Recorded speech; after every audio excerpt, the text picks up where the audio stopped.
दोस्तों, स्वागत है आपका पौराणिक कथा चैनल पर। आज आपको एक ऐसे पौराणिक गुफा में ले चलेंगे जहां रोम रोम में शिव बसते हैं। हिमालय, पर्वतों का वह राजा जिसकी चोटियां बादलों से बातें करती हैं और जिसकी घाटियों में सदियों पुराना सन्नाटा गूंजता है। इसी हिमालय की गोद में बर्फ की सफेद चादर ओढ़े एक ऐसी गुफा छिपी है जो साल के 10 महीने इंसानों की पहुंच से कोसों दूर रहती है। वहां सिर्फ हवाओं का शोर है और बर्फ का साम्राज्य। लेकिन जैसे ही सावन का महीना आता है, ये वीरान गुफा अचानक लाखों कंठों से गूंजने लगती है एक ही नाद, एक ही जयकारा, हर हर महादेव। जरा सोचिए, 13,600 फीट की ऊंचाई, ऑक्सीजन की कमी, हाड़ कंपा देने वाली ठंड और ऊपर से हमेशा बना रहने वाला आतंकियों का साया। फिर भी लाखों लोग अपनी जान हथेली पर रखकर इस दुर्गम यात्रा पर क्यों निकल पड़ते हैं? सिर्फ एक झलक के लिए। एक ऐसी झलक जो विज्ञान के नियमों को चुनौती देती है और श्रद्धा को जीवित कर देती है। आज मैं आपको एक ऐसी यात्रा पर ले चलूंगा जो केवल पैरों से तय नहीं होती, बल्कि आत्मा से तय की जाती है। आज हम उस गुफा के अंदर झांकेंगे जहां बर्फ अपने आप शिव का रूप कैसे लेती है। हम उस इतिहास के पन्नों को पलटेंगे जिसे बदलने की कोशिश की गई, और हम उस रहस्यमयी सीसीटीवी फुटेज की कहानी भी जानेंगे जिसने देखने वाले के होश उड़ा दिए थे। आखिर इस गुफा में ऐसा क्या है? क्यों हर साल यहां बर्फ से अपने आप एक शिवलिंग बनता है जो किसी इंसानी हस्तक्षेप के बिना आकार लेता है, बढ़ता है और फिर धीरे धीरे लुप्त हो जाता है? क्या यह कोई प्राकृतिक चमत्कार है या कोई दिव्य संकेत? क्या है बाबा अमरनाथ की पौराणिक कथा? आज मैं जब आपको इसकी असली सच्चाई बताऊंगा, जिसे जानकर आप भी हैरान रह जाएंगे। जब लोग भोले बाबा की कृपा प्राप्त करने के लिए अमरनाथ की यात्रा पर निकलते हैं, तो ये यात्रा आसान नहीं होती। हर रास्ता भक्तों की भक्ति की परीक्षा लेता है। लेकिन जब अंत में भक्त मंदिर परिसर में पहुंचते हैं, तो उन्हें एक अलौकिक शक्ति का अनुभव होता है और मन शांत हो जाता है। तो आज की इस डॉक्यूमेंट्री में हम आपको अमरनाथ की अनसुनी और रहस्यमयी बातें बताएंगे जो आपको चौंका कर रख देंगी। इस डॉक्यूमेंट्री में हम इतिहास की उन सच्चाइयों को बताएंगे जिन्हें आपसे छुपाया गया और इतिहास को बदलने की कोशिश की गई। साथ ही हम वीडियो के अंत में ये भी बताएंगे कि आप कैसे बाबा अमरनाथ की यात्रा कर सकते हैं और जीवन मरण के इस चक्र से मुक्ति पा सकते हैं। तो चलिए चलते हैं अमरनाथ की इस पौराणिक यात्रा पर। लेकिन उससे पहले अगर आप चैनल पर नए हैं तो वीडियो को लाइक करके चैनल को सब्सक्राइब जरूर कर लें और कमेंट में लिखें हर हर महादेव। ये कहानी है बाबा अमरनाथ की, ये कहानी है अमरत्व की। अमरनाथ का नाम सुनते ही सबसे पहले जहन में क्या आता है? एक बर्फ का शिवलिंग। लेकिन क्या आपने कभी गहराई से सोचा है कि आखिर ये बनता कैसे है? वैज्ञानिक नजरिए से देखें तो गुफा की छत की दरारों से पानी की बूंदें टपकती है। इस गुफा का तापमान इतना कम होता है कि ये बूंदें नीचे गिरते ही जम जाती है। विज्ञान इसे स्टैलेग्माइट कहता है। लेकिन यहाँ एक रहस्य है, एक ऐसा रहस्य जो विज्ञान को भी निरुत्तर कर देता है। आमतौर पर गुफाओं में स्टैलेग्माइट साल भर बनते हैं और बेतरतीब आकार के होते हैं। लेकिन अमरनाथ गुफा में ये बर्फ एक निश्चित समय पर एक निश्चित आकार में ही क्यों जमा होती है? और सबसे बड़ी बात, ये शिवलिंग चंद्रमा की आकृति के साथ अपना रूप बदलता है। आषाढ़ पूर्णिमा से ये बनना शुरू होता है और जैसे जैसे चांद बड़ा होता है, शिवलिंग भी पूर्ण आकार लेता है, करीब 10 से 12 फीट ऊंचा। और जैसे जैसे चांद घटता है, ये शिवलिंग भी धीरे धीरे लुप्त हो जाता है। एक और चौंकाने वाली बात, गुफा के अंदर फैली बाकी बर्फ कच्ची होती है, जो हाथ लगाते ही भुरभुरा कर गिर सकती है। लेकिन ये शिवलिंग ये पक्की बर्फ का होता है, ठोस और मजबूत। उस समय जब लाखों श्रद्धालुओं की भीड़ से गुफा का तापमान बढ़ जाता है, लोगों की सांसों की गर्मी पड़ती है, फिर भी ये शिवलिंग हफ्तों तक कैसे टिका रहता है? क्या कोई अदृश्य शक्ति है जो इसे पिघलने से रोकती है? इसे दैवीय संकेत माना जाए या प्रकृति का खेल? पूरी वीडियो देखने पर आप खुद समझ पाएंगे। अब बात करते हैं इस गुफा की खोज की। अगर आप इंटरनेट पर सर्च करेंगे या किसी गाइड से पूछेंगे तो आपको एक घिसी पिटी कहानी सुनाई जाएगी बूटा मलिक की कहानी। कहा जाता है कि 16वीं शताब्दी में बूटा मलिक नाम का एक मुस्लिम चरवाहा अपनी बकरियां चराते हुए बहुत ऊपर निकल गया। वहां उसे एक साधु मिला। साधु ने उसे कोयले से भरा एक थैला दिया। बूटा मलिक जब घर पहुंचा और थैला खोला तो उसकी आंखें फटी की फटी रह गई। वो कोयला नहीं था, वो सोने चांदी और हीरे जवाहरात में बदल चुका था। खुशी से पागल बूटा मलिक उस साधु का शुक्रिया अदा करने वापस उसी जगह भाग कर गया। लेकिन वहां न तो साधु था और न ही कोई तंबू। वहां थी तो बस एक गुफा और उसके अंदर बर्फ का एक चमकता हुआ शिवलिंग। कहते हैं तब से बूटा मलिक के वंशज और हिंदू पुजारी मिलकर इस मंदिर की देखरेख करते आए हैं। ये कहानी सुनने में बहुत अच्छी लगती है, सांप्रदायिक सौहार्द की मिसाल लगती है। लेकिन क्या ये सच है या ये इतिहास को एक नया रंग देने की कोशिश थी? सच्चाई जानने के लिए हमें 16वीं सदी से बहुत पीछे जाना होगा। राजतरंगिणी कल्हण द्वारा 12वीं सदी में लिखा गया कश्मीर का इतिहास है। इस ग्रंथ में स्पष्ट उल्लेख है कि कश्मीर के राजा संधिमती, जो ईसा पूर्व के समय के माने जाते हैं, ने एक ऐसे स्थान पर शिवलिंग की पूजा की थी जो बर्फ से बना था। यही नहीं, नीलमत पुराण में भी कश्मीर के तीर्थों का वर्णन है, जिसमें अमरेश्वर यानी अमरनाथ का जिक्र है। 5वीं शताब्दी के आसपास लिखे गए ग्रंथों में भी इस गुफा का संकेत मिलता है। तो सोचिए, जब इस्लाम का उदय भी नहीं हुआ था तब भी ये गुफा हिंदुओं के लिए पूजनीय थी। पुरातत्व विभाग भी मानता है कि ये गुफा 5000 साल से ज्यादा पुरानी है, शायद महाभारत काल से भी पहले की। तो फिर बूटा मलिक की कहानी को इतना प्रचारित क्यों किया गया? शायद ये एक राजनीतिक विवशता रही हो या सामाजिक ताने बाने को जोड़ने का प्रयास। लेकिन सत्य यह है कि बाबा बर्फानी यहां आदि काल से विराज रहे हैं। अब हम उस मोड़ पर आते हैं जहां से इस गुफा का नाम अमरनाथ पड़ा। यह कहानी है प्रेम की, जिज्ञासा की और सृष्टि के सबसे बड़े रहस्य की। एक बार की बात है, कैलाश पर्वत पर माता पार्वती ने भगवान शिव से एक प्रश्न पूछा। एक ऐसा प्रश्न जो हर इंसान के मन में कभी न कभी आता है, प्रभु आप अजर हैं, अमर हैं, फिर आपके गले में पड़ी ये मुंडमाला किसके सिरों की है? शिव मुस्कुराए और बोले, देवी, जितनी बार तुम्हारा जन्म हुआ है और तुम मृत्यु को प्राप्त हुई हो, उतनी बार मैंने एक मुंड इस माला में जोड़ लिया है। पार्वती जी हैरान रह गई, प्रभु मेरा शरीर बार बार नश्वर होकर मर जाता है, लेकिन आप अमर हैं। आखिर इस अमरता का रहस्य क्या है? मुझे भी वो ज्ञान दीजिए, मुझे भी वो अमर कथा सुनाइए।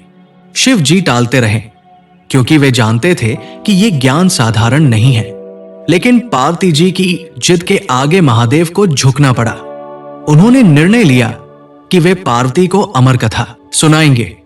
लेकिन समस्या ये थी कि ये कथा अगर किसी और जीव जंतु, इंसान या देवता ने सुन ली तो वो भी अमर हो जाएगा और ये सृष्टि के नियमों के खिलाफ होगा।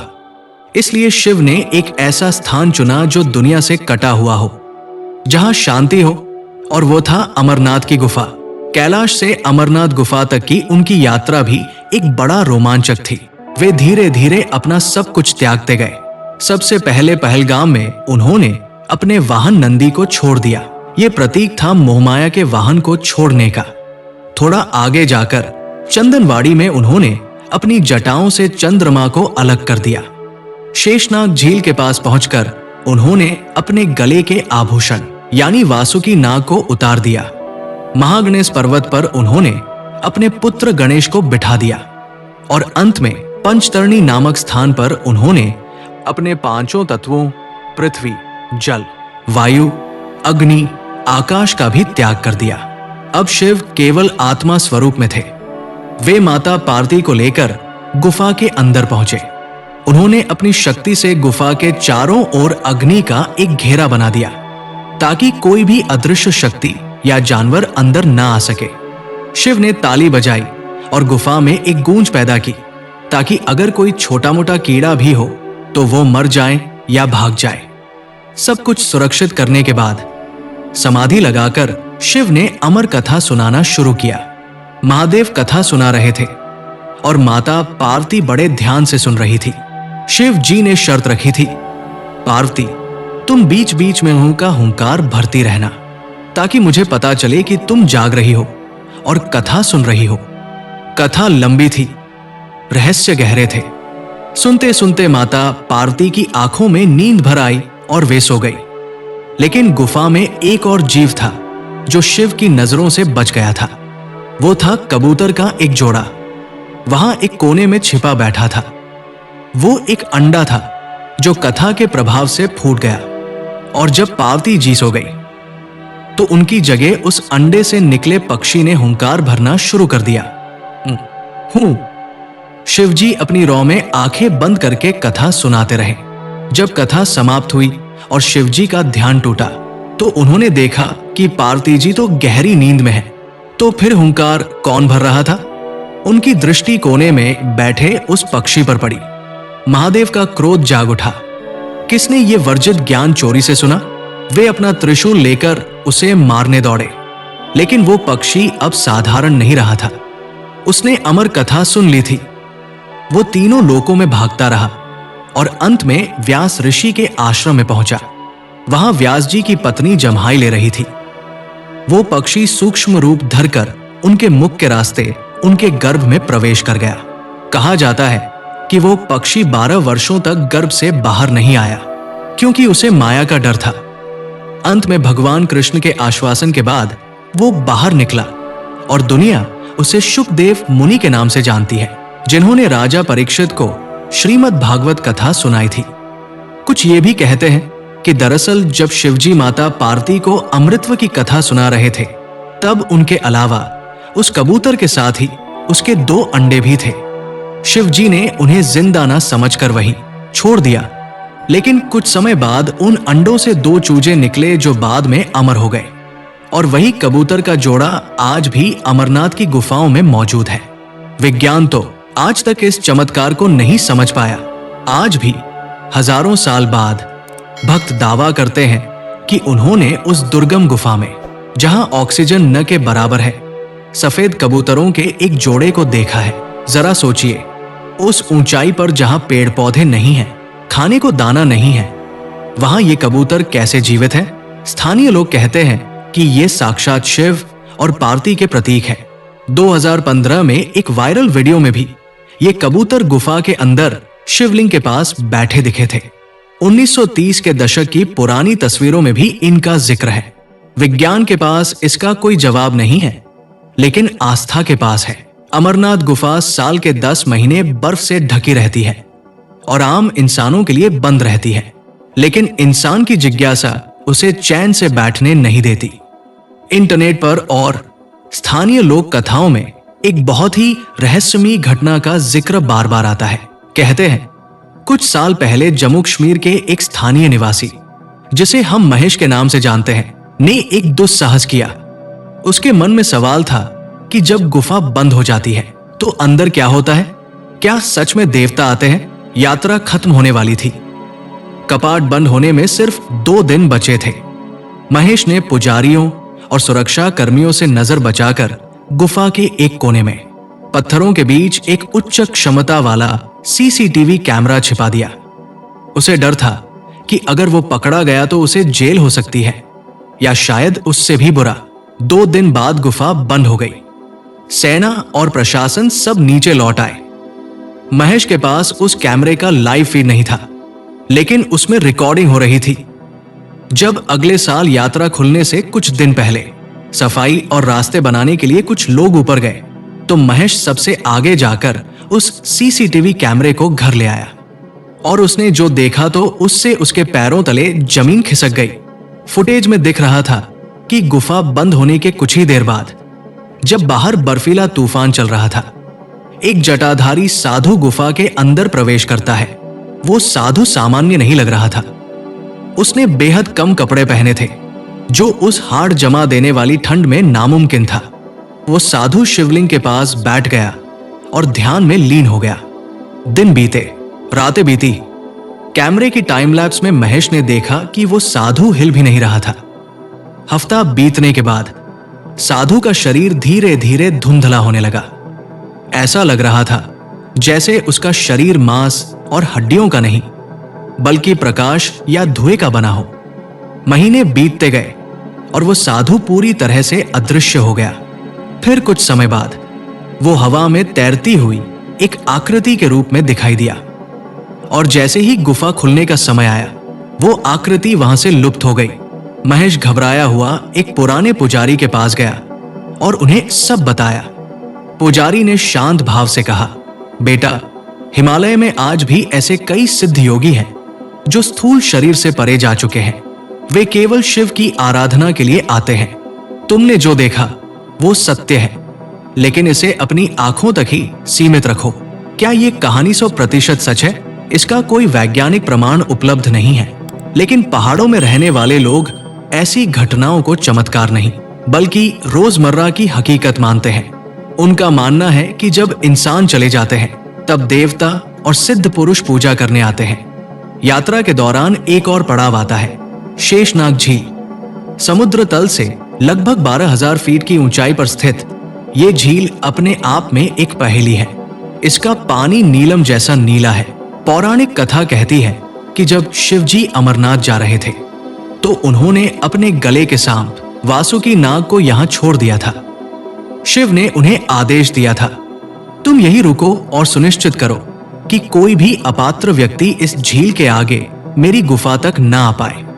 माना जाता है कि आज भी शेषनाग इस झील की गहराइयों में निवास करते हैं। स्थानीय चरवाहों का दावा है कि कभी कभी जब झील का पानी बिल्कुल शांत होता है तो उन्हें पानी के अंदर एक विशालकाय छाया दिखाई देती है जो किसी साधारण मछली की नहीं हो सकती। कई भक्तों ने दावा किया है कि उन्हें झील की लहरों में शेषनाग की आकृति दिखाई दी। कहते हैं कि ये झील पाताल लोक से जुड़ी हुई है। इसकी गहराई आज तक कोई सटीक नहीं माप पाया। यहाँ का सन्नाटा ऐसा है कि आप अपनी धड़कन भी सुन सकते हैं। अमरनाथ यात्रा केवल प्रकृति से लड़ाई नहीं है, ये इंसान के बनाए डर से भी लड़ाई है। 1990 के दशक से जब कश्मीर में आतंकवाद ने सिर उठाया, ये पवित्र यात्रा आतंकियों की आंखों में खटकने लगी। वे जानते थे कि ये यात्रा कश्मीर को भारत की आत्मा से जोड़ती है। सबसे काला दिन था 1 अगस्त 2020। पहलगाम के बेस कैंप पर रात का समय था। भक्त दिन भर की थकान के बाद लंगर में खाना खा रहे थे या तंबुओं में सो रहे थे। अचानक गोलियों की तड़तड़ाहट ने रात की शांति को चीर दिया। आतंकियों ने निहत्थे साधुओं, कुलियों और यात्रियों पर अंधाधुंध फायरिंग शुरू कर दी। उस रात 30 से ज्यादा निर्दोष लोग मारे गए। खून से सनी बर्फ ने मानवता को शर्मसार कर दिया। लेकिन सुनिए, असली कहानी ये नहीं है कि कितने मरे। असली कहानी ये है कि इसके बाद क्या हुआ। घायल यात्रियों ने अस्पताल में लेटे लेटे क्या कहा जानते हैं? उन्होंने कहा, हम डरेंगे नहीं, हम ठीक होकर अगले साल फिर आएंगे। बाबा ने बुलाया है तो जाएंगे। इसे कहते हैं आस्था। जिस दिन आतंकी हमला होता है उसके अगले दिन यात्रियों की संख्या कम नहीं होती बल्कि बढ़ जाती है। ये दुनिया को संदेश है कि बम और गोलियां शरीर को मार सकती हैं, लेकिन उस विश्वास को नहीं जो हर हर महादेव के जयघोष में गूंजता है। हमारे सुरक्षा बल, CRPF, सेना और जम्मू कश्मीर पुलिस इस यात्रा के असली रक्षक हैं। वे अपनी नींद, अपना चैन त्याग कर बर्फीली चोटियों पर खड़े रहते हैं ताकि एक एक भक्त सुरक्षित गुफा तक पहुंच सके। एक एक यात्री की सुरक्षा के लिए हजारों जवान तैनात रहते हैं। ये यात्रा भारत की एकता और संकल्प का सबसे बड़ा प्रमाण है। अब चलिए मैं आपको मानसिक रूप से उस यात्रा पर ले चलता हूं। मान लीजिए आप वहां हैं, जम्मू कश्मीर की राजधानी श्रीनगर से लगभग 135 की मी उत्तर पूर्व में स्थित ये पवित्र गुफा समुद्र तल से करीब 13,600 फीट की ऊंचाई पर स्थित है। यात्रा की शुरुआत होती है पंजीकरण से। सरकार द्वारा निर्धारित कुछ तारीखों पर रजिस्ट्रेशन शुरू होता है, जिसमें मेडिकल फिटनेस सर्टिफिकेट जरूरी होता है, क्योंकि ये यात्रा आसान नहीं है। आप 2 मुख्य मार्गों से अमरनाथ गुफा तक पहुंच सकते हैं। पहला पहलगाम से होकर जाता है और यहां से लगभग 46 किलोमीटर लंबा है।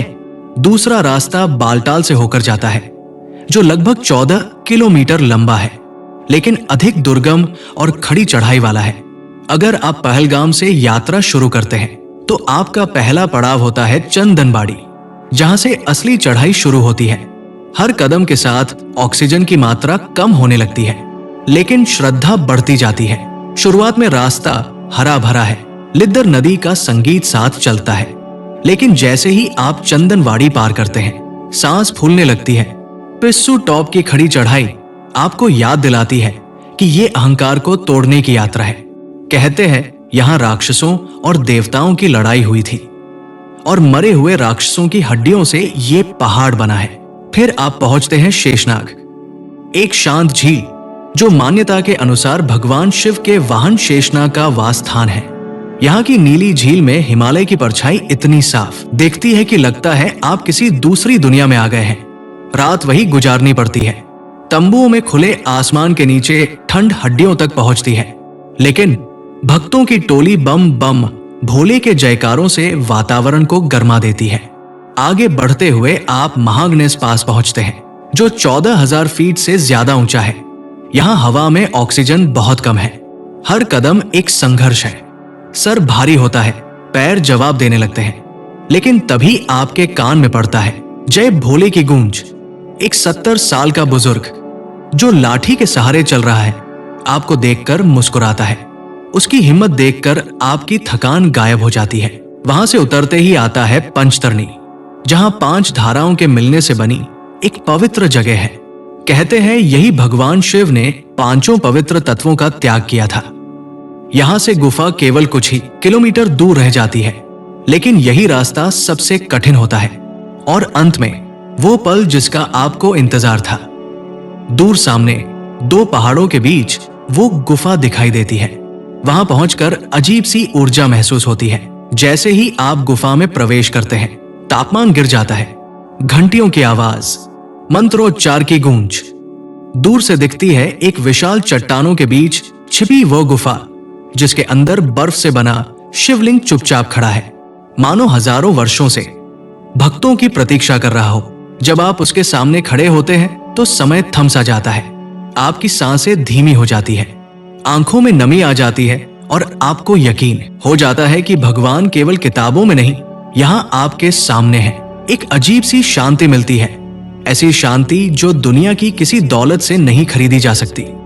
यही वो पल है जिसके लिए लोग कहते हैं बाबा अमरनाथ के दर्शन जिसने कर लिए उसका जीवन सफल हो गया। यात्रा में सुविधाएं भी दी जाती हैं, लेकिन सीमित होती है। रास्ते में टेंट, मेडिकल कैंप, लंगर और पानी तथा पालकी की व्यवस्था होती है, लेकिन ठंड, ऑक्सीजन की कमी, बारिश और भूस्खलन जैसी चुनौतियां हर मोड़ पर आपका इंतजार करती है। मोबाइल नेटवर्क गायब हो जाता है और आपको समझ आता है कि अब आप अपनी दुनिया में नहीं, शिव की भूमि में है। अमरनाथ यात्रा केवल चढ़ाई नहीं है, ये अहंकार से भक्ति तक की यात्रा है। हर कदम पर आप अपने भीतर की कमजोरियों को पीछे छोड़ते हैं और भगवान के एक कदम और पास पहुंचते हैं। दोस्तों, अमरनाथ की गुफा सिर्फ बर्फ और पत्थर नहीं है, ये एक जीवित प्रमाण है कि इस ब्रह्मांड में ऐसी शक्तियां हैं जो हमारी समझ से परे हैं। चाहे आप इसे विज्ञान का चमत्कार माने या शिव की लीला, लेकिन एक बात तय है, जो यहां से होकर आता है वो वही इंसान नहीं रहता जो वो पहले था। उसका कुछ हिस्सा वही उस गुफा में, उस शांति में छूट जाता है। शिवखोड़ी का रहस्य हो या शेषनाग की झील की गहराई, हिमालय अपने सीने में हजारों राज दफन किए बैठा है। शायद हमें हर रहस्य को सुलझाने की कोशिश नहीं करनी चाहिए, कुछ रहस्यों को सिर्फ महसूस किया जाना चाहिए। यदि आपके मन में भी कभी यह ख्याल आया है कि अमरनाथ देखना है तो इंतजार मत कीजिए, हो सकता है अगला बुलावा आपका ही हो। क्योंकि कहते हैं अमरनाथ की यात्रा आप अपनी मर्जी से प्लान नहीं कर सकते, आप तभी जाते हैं जब बाबा का बुलावा आता है। अगर इस कहानी ने आपके रोंगटे खड़े किए हैं, अगर आपको भी शिव की शक्ति का अनुभव हुआ है, तो कमेंट में पूरे जोश के साथ लिखें हर हर महादेव, और इस वीडियो को उन लोगों तक जरूर पहुंचाएं जिनके साथ आप इस पौराणिक यात्रा पर जाना चाहते हैं। क्या पता अगली सावन में हम और आप उसी गुफा के सामने एक साथ खड़े हों। तब तक के लिए जय भोलेनाथ।